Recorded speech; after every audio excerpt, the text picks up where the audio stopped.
What's up, guys? It's your boy Ace, and today we're going to be talking about the November title update. This is something that's been highly anticipated for quite some time now, probably 3 or 4 weeks.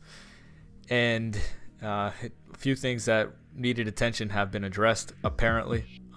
As always, I post the patch notes first, and then in the coming days, we'll talk more in depth about what has been changed and how much it has been changed. I'm going to get right into it. I only talk about gameplay changes, franchise, and cosmetics I do not address. If you guys want to read the full patch notes, as always, that will be found in the description and the comment section. So let's get right into it, the meat of it. And the first change is playbooks. This is something Civil is going to touch on in depth tomorrow. He's going to do a formation overview of split backs. Now, this can be found in West Coast and Balanced playbooks. Go ahead and go take a look for yourself. See if you like it. Civil has already told me that the handoffs take a very long time, so that kind of kills the entire purpose of the formation. For those of you who don't know what split backs is, it's more of an old school or college type formation where you got the two running backs, behind the quarterback to the left and to the right. It's almost like a triangle. And, the whole point is the running plays, really. And if they take 3 or 4 seconds to hand off, probably not 4 seconds, but 2 or 3. If it takes that long, it's just not usable. So hopefully they can patch that in the next patch, which is kind of funny talking about, but that already needs to be addressed. But what I do like about, here's my big takeaway from that. We now have the ability to add formations to the game mid-year, which is amazing because the game was getting stale to me. They tried adding route specialists last month to kind of spice the game up, but that's, it's a paid chemistry. Some of the routes, aren't that good. They take away from routes that you wanted to use. To me, it's just not executed well. The idea of it's nice. I just think it wasn't executed well at all. I also don't like the fact that it's a pay-to-play type feature, but that's for another day. I do like the fact that they have added a new formation to the game, even if it sucks, because that means in the future they might add something that's really cool. They can change the meta of the game potentially.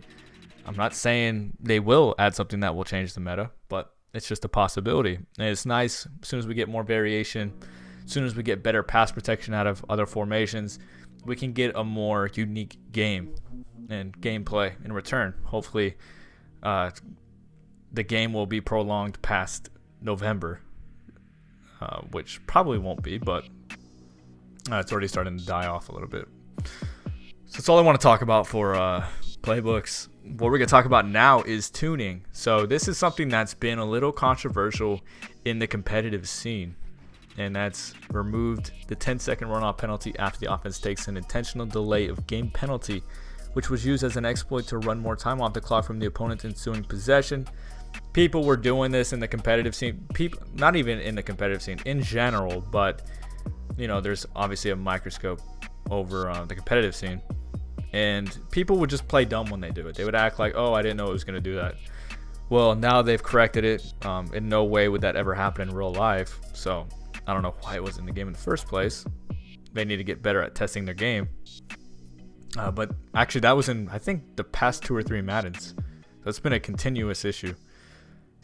As far as other tuning goes, we have tune to the camera flip after an interception so that users are less likely to briefly run in the wrong direction as the camera flip completes.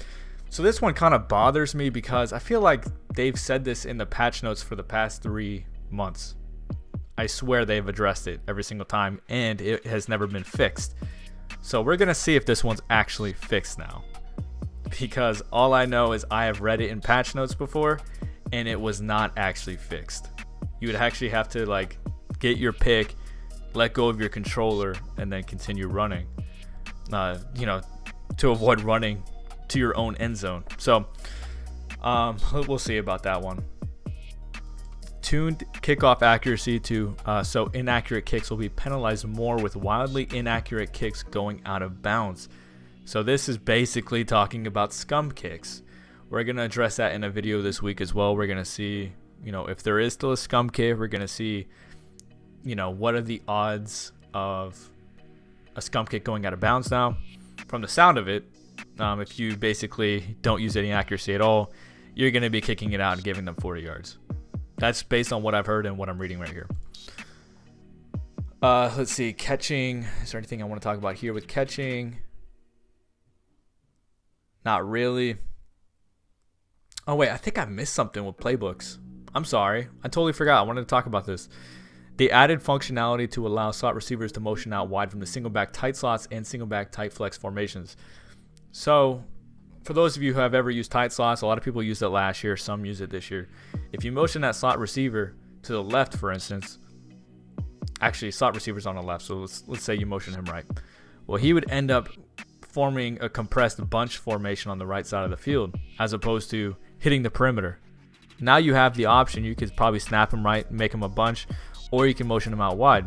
And that can be kind of unique for adding more variation in tight slots from the passing game. Maybe you get better blocking with a pitch. Who knows? I think it's a good idea. I don't see why not. We'll see how that turns out. So there's nothing I really want to talk about in real player motion.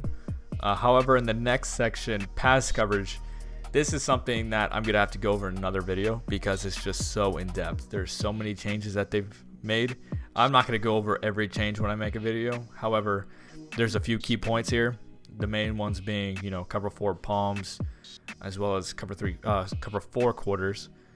And apparently, they have fixed the issue where if an outside quarter is trying to pass off a streak or fade to an inside quarter, there was like a hesitation that would cause a one-play touchdown, because when they're switching, the inside quarter would kind of dumb out for like half a second, and that would cause a touchdown. So apparently that's been changed. That's something I'm going to address in a video this week, and we'll just see how effective it really is. Because, I mean, if that's fixed, that play call gets a lot better, because that was the main reason people were a little afraid to use it in certain situations, because they were afraid of getting bombed.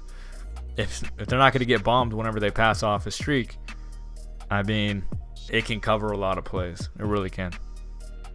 Next we have blocking. This is, to me, the one that I've been waiting for, and that's added pass blocking QB contain logic to address exploit blitzes from the nickel 3-3-5 odd formations and other similar setups. So I'm curious as to what went on in EA headquarters as far as discussing how to patch or nerf this formation, because this is not the way I would have done it, but that tells me that they probably didn't know how to fix the random A gaps. So what they're doing is trying to nerf it in another way, and that's by taking away the contains. I've already seen a video of how it looks now when you use contains. The contains go really wide and they kind of just stand there, and that's fine in a way, because contains should be doing that. They should not be insane pass rushes. However, I just don't think it was the right way to nerf this formation. I think it would have been better to really focus on what was happening between the center and guard exchange when it comes to the random defensive tackle A gap. To me, that would have been a better nerf. To me, this is fine. Some people will say that the formation is still good, and we're going to see just how good it is this week. But for now, it has been nerfed because you can't use the contains. So you might not even have to bring in your cornerback and well, I guess the linebacker's already there, but you might not have to bring in your cornerback anymore. It might be better to leave him wherever he's aligned. We'll just see. Next we have, actually this is basically just talking about what we were talking about, the QB contains.